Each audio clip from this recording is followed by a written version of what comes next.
Hello বন্ধুরা, খুব ঠান্ডা পড়েছে। সবাই কেমন আছো? আমার গলাটা ঠান্ডাতে ধরে গেছে। তো চলো আজকে দেখাচ্ছি কী রান্না বন্ধুরা। এই যে বেগুন ভাজা হয়ে গেছে, আর এখানটায় যে মাছ ভাজা করতেছি। আজ একটা নতুন রেসিপি বানাবো।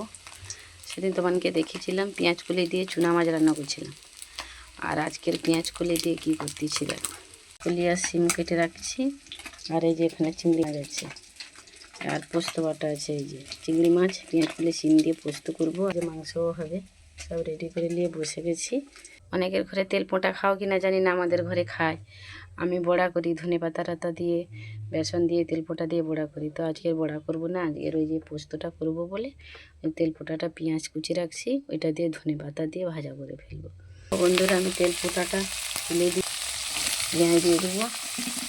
পেঁয়াজ আগে থেকে দিলে পেঁয়াজ করলে আর হচ্ছে শিমটা ভাজতেছে। আগে আমি পেঁয়াজ দিয়ে দিয়েছি, তারপরে হলুদ লঙ্কা নুন পেঁয়াজগুলো তুলে এনেছে ভাজছি।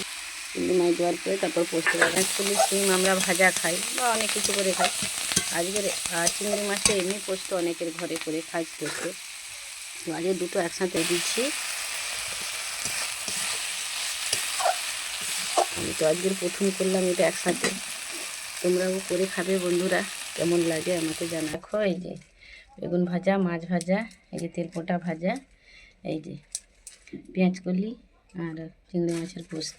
তো বেটুর বাবা মাংসটা এই যে বসিয়ে দিয়েছে, আর বাকি রান্নাগুলো তো আমার হয়ে গেছে দেখেছি, আর ছেলেকে স্নান করাতে হবে।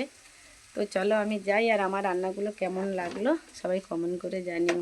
টাটা।